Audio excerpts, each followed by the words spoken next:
para que vayas al próximo nivel. No. ¿Verdad?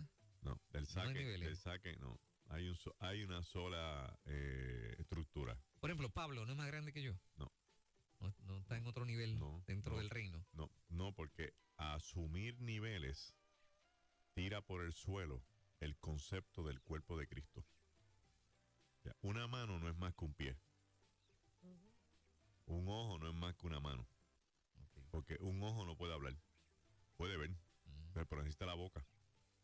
Necesita la nariz para respirar, ¿entiendes? Entonces, el concepto de niveles tira por el suelo el elemento de complementarnos. Yo no soy más que nadie porque yo soy parte de un cuerpo. El grande es el cuerpo, donde todos aportamos. Cada cual, dice el apóstol Pablo, fue llamado para algo. Pero ese algo no tiene una función independiente de los demás.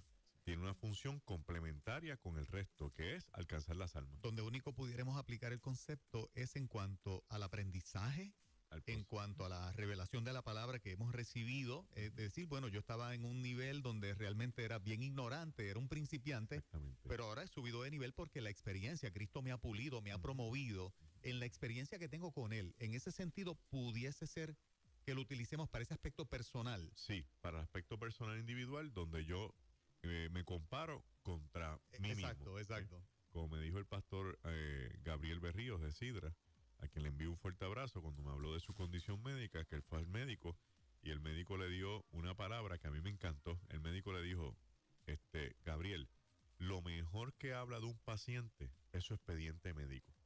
Entonces tú lo traduces al evangelio, lo mejor que habla de un cristiano es su testimonio. Dónde tú estabas y dónde tú estás. Exacto. Pero si yo estoy hoy en una mejor posición o un mejor nivel de donde yo estaba hace 3, 4, 5 años atrás, que obviamente sí estoy, no me hace superior a ti. Exacto. Me hace superior a mí mismo. Exacto. Okay. Porque de todas formas, tú y yo nos necesitamos para echar el reino adelante. Exacto. Amén. Vamos con el público. Seguro que sí, 787-993-9700. En ruta, muy buen día. Que le bendiga, buenos días. Amén. Adelante con tu pregunta. Pregúntale a Magdiel.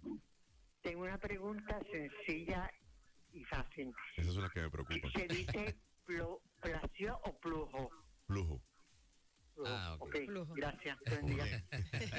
A Dios le plujo. Le plujo. Tenía razón, era fácil. Era bien fácil. Mira, alguien pregunta acá, Magdiel, ¿cuál es la interpretación de este pasaje? A algunos su fe les permite comer de todo, pero hay quienes son débiles en la fe y solo comen verdura. Romanos 14:2. Sí, lo que pasa en la epístola de los Romanos hay una controversia como la hay en la de los Gálatas, donde tenemos una comunidad de judíos que creyeron que Jesús era su Mesías y tenemos una comunidad de gentiles que nunca fueron judíos. Entonces viene el issue de la ley. La ley en el aspecto del kosher. Kosher en hebreo que significa es alimento puro. Entonces, ¿qué pasa? Que los judíos pensaban que ellos eran más fuertes o mejores creyentes porque comían conforme a la ley versus los gentiles que comían de cualquier cosa. Entonces Pablo lo que hace es que vira la moneda y le dice, no, si tú tienes que comer verduras nada más, tú eres débil porque tú estás circunscrito a la ley y entonces la ley te hace débil porque tú no puedes experimentar otra cosa porque crees que pierdes la salvación. Y dice, sin embargo, el que come de todo y está en la fe correcta, no tiene miedo a lo que come porque su fe no depende de lo que come, sino de lo que cree. Wow. Pregúntale a Magdiel. Adelante, buenos días. Buenos días. Una pregunta, Magdiel. La descendencia de Jesús, sabemos que menciona antes que la descendencia de Jesús tenía que ser de David, ¿verdad? Por la profecía que hubo. Sí. Entonces lo que me resulta curioso es que la descendencia de Jesús llega a David a través de José, no a través de María, y José no era su padre que lo engendró, sino el Espíritu Santo. Excelente. Entonces como, ¿verdad? Bien. Vemos como José es una figura bien clave, aunque él no fue el que lo engendró, pero sí estaba en la vida de Jesús para poder cumplirse la promesa del Mesías. Espectacular. Bien, una muy buena pregunta. Igual que las anteriores, perdón. Las dos líneas de Jesús son de la casa de David. Son dos vertientes. La de María viene por un lado y la de José viene por otro. En el caso de lo que tú estás preguntando, nosotros en el occidente damos a entender que el padre es el elemento esencial para el asunto del linaje. Pero en el mundo judío, hasta el día de hoy, la primera ley del Estado judío de Israel establece que tú eres judío si tu mamá es judía y tu abuelo materno es judío. O sea que cuando el linaje viene por la línea de María y María carga la sangre de David, le traspasa a Jesús el concepto del linaje davídico. Wow. En el caso de José, que muy bien tú lo planteas, ocurre el otro fenómeno. ¿Por qué la mamá es lo más importante? Porque en la antigüedad, en el Medio Oriente, en todas las culturas del Medio Oriente, no solamente los israelitas, o los árabes, los cananeos, la mamá es la que se conoce como la genuina porque es la que pare. Entonces decían, papá puede ser cualquiera, pero mamá es mamá. ¿Ves? El papá es por fe. Y de ahí es que sale el concepto del nombre o del sobrenombre Pepe a los que se llaman José, porque José no es el papá de Jesús. Y entonces de ahí los españoles pusieron Pepe, porque Pepe son las iniciales de un concepto legal que se llama el padre putativo. ¿Qué es el padre putativo? El padre a quien se le imputa la paternidad. Como no sabían quién era el papá de Jesús, los enemigos de Cristo no creían en el Espíritu Santo, le imputaron la paternidad a José. Y por lo tanto aparece José con su linaje porque es, como dice el Evangelio, de quien se creía era el padre de Jesús. Wow. Entonces de ahí viene sí, Pepe. Sí, Pepe. ¿De verdad? Sí, Pepe. Wow. Mira Padre eso. putativo, Pepe. José, Pepe. Ay, papá de ay, Jesús. ay. Poderoso. Aprendemos todos los días y hasta el día de hoy, si fuésemos nosotros a reclamar ciudadanía israelí, si fuésemos, Sí, sí. tendríamos que mencionar a mami, no a papi. Es a la mamá, al día de hoy. El rabino te hace un screen genético a ver de dónde viene tu mamá y dónde viene tu abuelo. Wow. Magdiel, ¿cómo te parece que pudo haber sido la vida de José? José, según la tradición, y cuando hablamos de tradición es los cuentos orales que se hacen y algunos evangelios apócrifos, que uno de ellos en particular, que es el Evangelio de Santiago, no sé por qué la Iglesia Católica no lo incorpora, porque ese es el único evangelio que plantea que María es virgen, siempre virgen. No sé por qué lo dejaron afuera, porque a ellos les convendría eso. Pero bueno, se quedó fuera. Plantea que José es un hombre mayor de edad, viudo, con hijos, que estaba reunido, porque la tradición en el mundo judío planteaba que los hombres viudos se reunían a las puertas de la ciudad. Cuando hablamos de ciudad, no hablamos de los linderos limítrofes de una ciudad, hablamos de todo lo que está dentro de la muralla. Ciudad es lo que está dentro de la muralla. O sea, puede ser el pueblo de Bayamón y la ciudad de Bayamón. La ciudad es lo que está dentro de la muralla y el pueblo lo que está en los linderos limítrofes. Entonces, frente a las puertas siempre se reunían los ancianos, se reunían los sabios, se reunía la gente de negocio para hacer contratos y también se reunían los viudos. ¿Para qué? Esto es cultura, o sea, esto es la realidad de las costumbres. Se reunían los viudos porque las niñas, después que tenían el primer periodo menstrual, se les quitaba el pañuelo. Mientras eran nenas usaban un pañuelo. Primer ciclo menstrual, se le quita el pañuelo y se les deja el pelo suelto.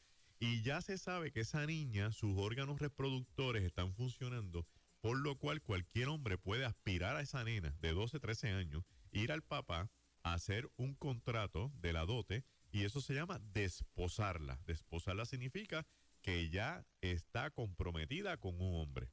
¿Viste? Cuando dice José que ya estaba desposado con María, es porque ya había un arreglo con la familia. Entonces dice la tradición que cuando salieron las nenas, salió María.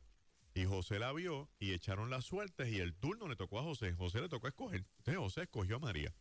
José aparentemente tenía un trabajo de carpintería. Era un hombre muy conocido en Nazaret, que es donde aparentemente tenía su taller y su práctica. Pero muere joven. Muere joven. Muere rápido porque ya era mayor. Y en este mundo de Jesús la gente no dura mucho. O sea, imagínate, los sacerdotes se retiran a los 65 años de edad. Que en las películas ponen la gente del sacerdote como de 80. Eso no es cierto. No hay forma alguna que llegue allá. Entonces, José muere, María queda viuda con los hijos, con Jesús, con Jacobo, con Judas. y con un Juan. Hay 4 hijos. Entonces, Jesús tiene que hacerse cargo de María. Por eso en la cruz, Jesús le dice a Juan, hazte cargo de mami, porque yo voy a morir. Y las viudas, un hijo no las atiende, mueren. Y los otros hermanos se fueron corriendo porque al ver a Jesús crucificado, dicen, van a venir por nosotros porque aquí liquidan a un pariente y liquidan a todo el mundo. Bien. Entonces, hay aquí tu madre. Hijo, he aquí a tu madre. Madre, aquí a tu hijo. Bien. Y por lo tanto, no sabemos más de José después de los 12 años de Jesús. Porque da la impresión de que si José ya estaba cincuentón siendo viudo, le sumas 12 años de Cristo, tiene 62 años, ponle que en 3, 4, 5 años más se hubiera muerto, ahí se acabó la historia. Interesante. Pregúntale a Magdiel. Adelante, buen día. Buenos días. Sí. Sí, Buenos adelante. días. Sí, adelante, Adelante. te escuchamos. Sí, habla Heriberto, soy de Pensacola, Florida. Es una pregunta, no sé, ¿verdad? Si está bien, pero Magdiel, buenos días, Dios te bendiga. Amén, amén, Heriberto. Sí, es que llevo más de 15 años en el Evangelio y estoy leyendo siempre la palabra con mi esposa. Entonces, yo estoy anhelando el bautismo del Espíritu Santo. Una cosa bien, yo soy un poco exagerado porque quisiera ser bautizado con esto, ¿sabes? Porque yo sé que hay un cambio en la vida de uno, ¿entiendes? Sí. Y estoy pues clamando y clama y el Señor, pero ¿qué pasa? ¿Por qué será? ¿Tengo que ser bien santo o qué pasa conmigo? Yo le pregunto, ¿verdad? Porque es como si estuviera hablando contigo. ¿Y tú sientes que no ha ocurrido eso? Yo para mí no, porque llevo a mi esposa que cuando estamos leyendo ya cae en el espíritu y digo, "Guanta, yo quiero eso también, man. ¿Qué pasará conmigo, verdad?" Y yo me paso buscando. Yo tengo sinceramente, soy bien sincero, la palabra todo el tiempo en mi boca, Señor, te alabo, te glorifico, te necesito, te anhelo, hay un montón de cosas bien. Tú sabes cómo soy yo, ¿entiendes? En esos 15 años que tú llevas en el Evangelio, Ajá. ¿tú has visto dónde tú estabas y dónde tú estás? Sí, un cambio diferente, claro que sí. ¿Y tú crees que ese cambio se debe a ti o al Espíritu Santo que está en ti? No, el Espíritu Santo, que también sí. Sí. Lindo. Qué bonito. Pues ya tú tienes el Espíritu Santo. Yo creo que eso es lo que Magdiel te está diciendo. Sí, pero Heriberto, voy a aprovechar tu pregunta para hablar un poquito de esto. Y quiero felicitar por tu genuinidad. Tu Hay honestidad. miles de personas que tienen esa inquietud. Miles. Yo no conozco a miles, pero he escuchado eso tanto. Sí. De gente que porque no ha hablado lenguas, no se mueve, como lleno del Espíritu Santo en una demostración pentecostal carismática. Una manifestación. Él está Es que extrañando la son dos cosas manifestación. diferentes, la manifestación Sí. más tener el Espíritu Sí. Santo. Lo que pasa es que en términos generales, la iglesia ha hecho un prototipo de qué es lo que supuestamente debe ser el bautismo del Espíritu Santo. Sobre ese prototipo, entonces, las personas desarrollan unas expectativas. Incluso las iglesias promueven unas expectativas. O sea, si tú no brincas, si tú no danzas, si tú no hablas lenguas, tú no tienes el Espíritu Santo. Eso lo amarran al evento que está en el libro de los Hechos, en el capítulo 2, cuando están 120 y son compelidos por el Espíritu Santo, porque ellos esperaban el Consolador que llegó allí y fueron bautizados con lenguas de fuego y todo. Ahora, una lectura exegética del texto nos va a hacer ver que las lenguas que hablaron los que estaban en el aposento alto eran idiomas. Porque el texto dice claramente que ellos escucharon el mensaje del Evangelio de la boca de los discípulos en la lengua nativa de cada uno de ellos. O sea que si yo soy judío, pero lo que yo hablaba era arameo, o si yo soy judío y lo que hablo era hebreo, o si yo soy un judío romano y lo que hablo es latín, cuando llegué al aposento alto, los discípulos me hablaron a mí en latín. Por eso es la pregunta cuando dicen, pero estos no son galileos. ¿Por qué? Porque el Galileo tiene un problema de dicción. Hay un libro que se llama Jesús el Judío, escrito por Giza Vermes, un profesor emérito de Oxford University, que plantea que hay documentos judíos como el Talmud, donde se expresa que el Galileo tiene un problema con las consonantes guturales, especialmente las que arrastran la garganta, Betlehem, que son consonantes que existen en el arameo, en el hebreo y en el árabe. ¿qué sucede? Que cuando tú no dominas esta consonante, rápidamente la gente te oye y dice, este es Galileo, porque está diciendo una cosa que no va a cuadrar. Por eso es que a Pedro le dicen, tú eres de ellos porque tú hablas como ellos. ¿Bien? Entonces, cuando de momento están escuchando Galileos que no dominan el arameo, Galileos que no dominan el hebreo, hablando en latín, hablando en árabe, hablando en etíope, dicen, ven acá, ¿dónde esta gente aprendió este idioma? El Espíritu Santo. ¿Dónde eso tiene referencia cruzada en la Biblia? En la Torre de Babel, porque en la Torre de Babel Dios baja y confunde a la gente. ¿Y qué les dio a cada uno?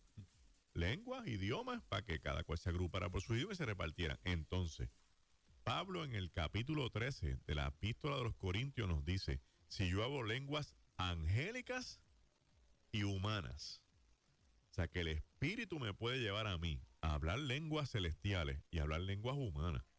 Pero para mí me dice Pablo que el don más perfecto es el don del amor. Por lo tanto, si el bautismo del Espíritu Santo cae sobre mí, porque yo se lo pido, no hay ninguna razón para que Dios no me lo dé, porque es una promesa que Cristo le hizo a los discípulos. Vendrá sobre vosotros. O sea, si yo lo pido como un discípulo de Jesús, yo voy a ser bautizado por su Espíritu Santo y yo tengo que tener la fe de creer que ya ese bautismo está sobre mí, aunque yo no haya brincado, aunque yo no haya hablado lengua, porque hay miles de formas de manifestar que el Espíritu está en nosotros. ¿Cuál es la primera? La convicción de pecado y de arrepentimiento. La segunda, el mejoramiento de mi vida personal, de cómo yo estaba a cómo yo estoy. Y la tercera, el amor hacia mi prójimo, porque el don más grande del Espíritu es amar. Si el Espíritu no está en ti, tú no vas a amar. No vas a amar. Si no tuviera el Espíritu Santo, no llevara 15 años comiendo Biblia. No, tacho, no. Él es el que pone el querer como el hacer. El querer como el hacer. Su buena voluntad. No se frustre si usted no habla lengua. No se frustre si usted no danza en el Espíritu. ¿Por qué? Porque si vamos a hablar de categorías en cuanto a términos de las manifestaciones de los dones del Espíritu, la realidad es que yo prefiero personas en la iglesia que estén llenas del don de amor y del don de perdón que el del don de lengua, porque la Biblia plantea que el don de lengua es un don personal que edifica al que las tiene. Entonces vamos a hablar de dones colectivos versus dones personales. Edifica al que las tiene y si no hay intérprete, entonces ¿de qué sirve? Exacto, se acabó. Acabó. La misma Biblia dice que te calles. Que te calles. Sí. Que yo les Que la hables calladito con Dios. Que yo les recomiendo a los hermanos, ¿verdad? Que en oración y en búsqueda del Señor manifiesten en la realidad personal que el Espíritu esté en usted y dé frutos del Espíritu. Porque si hay un fruto del Espíritu, quiere decir que el Espíritu está en usted. Eso es. Bueno, vamos con la última. Pregúntale a Magdiel. Adelante, buenos días. Sí, buen día, bendiciones. ¿Quién es Melquisedec? Solo Abraham habla de él. No, y también está en la epístola de los Hebreos. Melquisedec es, según el texto bíblico, en el plano literario, un sacerdote con el que Abraham se encuentra y a quien Abraham le rinde pleitesía, adoración y tributo porque le da diezmos. Entonces, a lo largo de la historia de la interpretación bíblica, que se da un fenómeno en Jerusalén con este encuentro entre Abraham y Melquisedec, está muchas veces la interpretación de que Melquisedec es un prototipo de Jesús en el Antiguo Testamento, a quien Abraham le rinde tributo. Y se puede validar la promesa que Dios le hizo a Abraham de que en ti serán benditas todas las naciones. Wow. Es tremendo, ¿verdad que Ahí sí? está. Y le digo a los hermanos, ¿verdad? Que todo lo que compartimos aquí, obviamente, es la opinión de este servidor público que puede diferir de otros hermanos, pero que lo hacemos con la mejor intención de edificar al reino de los cielos. A mí me gustaría que la gente supiera que podemos diferir y seguir caminando en el reino. La gente a veces cuando uno pregunta y contesta, la gente se ofende y dice, no se ofenda, hermano, usted cree lo que usted cree, tenga paz en su corazón. Yo no estoy imponiendo esto para que todo el mundo crea esto. Amén. Totalmente de acuerdo. El WhatsApp está revuelto de preguntas, pero no, dale tú allá. Bueno, es que este joven dice, cuando Jesús llamó a Mateo y le dijo, sígueme, Magdiel, ¿te parece que anteriormente ya había alguna comunicación o se conocían? Sí. Sí. Hay la impresión de que Mateo tiene conocimiento de quién es Jesús por lo siguiente. El centro de operaciones de Jesús, ministerialmente hablando, en el norte es Galilea. Galilea no es un pueblo ni una ciudad, Galilea es una región compuesta por aldeas, pueblos y ciudades. De la más importante está Capernaum. Capernaum tiene el puerto de los pescadores, Capernaum tiene un cruce de caminos y Capernaum tiene una cantidad de gente caminando por todos lados. ¿Por qué? Para resumirlo en un minuto. ¿Por qué? Porque tenemos un publicano. Los publicanos están donde hay negocio para cobrar contribuciones. Tenemos el hijo de el siervo de un centurión que se enferma y Cristo se encuentra con él y dice, no vayas a casa. Y si hay un centurión, quiere decir que hay 100 soldados romanos mínimos destacados allí. Los romanos no destacan una centuria en un sitio insignificante. Y tercero, tenemos el elemento de los pescadores, que es la mayor producción de oficio de la región. Mateo le cobra contribuciones a Pedro, a Andrés, a Juan, a Jacobo, a Felipe, a Natanael. Y si ya estos eran discípulos de Jesús y la pesca empieza a bajar porque ya están dejando de pescar, Mateo tiene que preguntarle, ¿por qué ustedes no están pescando tanto? Ah, porque estamos siguiendo a Cristo. Así que Cristo pasa por la mesa de Mateo, que está en Capernaum, y lo llama. Qué interesante. Pregúntale a MacDiel qué sonido tan triste cuando se acaba. ¿Te acuerdas de eso? Volvemos porque aquí hay preguntas hasta por qué comer morcilla es malo, así que... Porque contiene sangre. Entonces, el elemento de la sangre en la ley está prohibido porque tienes que comer carne de animales desangrados. Muy bien. Muy bien, ahí rapidito. Eso está vigente. Eso está vigente todavía. Para los judíos sí. Ok, para los judíos. Para los boricuas no. Gentiles. Para los puertorriqueños no. Nosotros somos gentiles. Pero, espérate. Yo soy gentil. Yo no soy judío. Moreima, ¿tú quieres ser aguabate? Hay que llevarte a aguabate. Yo no me como una morcilla. No te la Ni comas. aunque me paguen. ¿Sabes por qué? No te la comas. Porque en casa de mi abuela yo tenía que ayudar a hacerlo. Y eso es terrible. Un proceso horrible. No me la como ni loca. Magdiel, gracias por estar acá. Se complicó el tema. Se complicó. Cerramos complicado. Ese cierre tiene una segunda parte. Sí. Bueno, vamos a hablar sobre la ley kosher en próxima intervención. Elgalileo.org. Eso es así. Ya subimos todas las actividades que tenemos. Este viernes estamos en la segunda iglesia Betania en Santurce con el tema Una noche en Israel. Excelente. Gracias, MacDiel. A ustedes, hermano. 8:55. Buenos días. La competencia.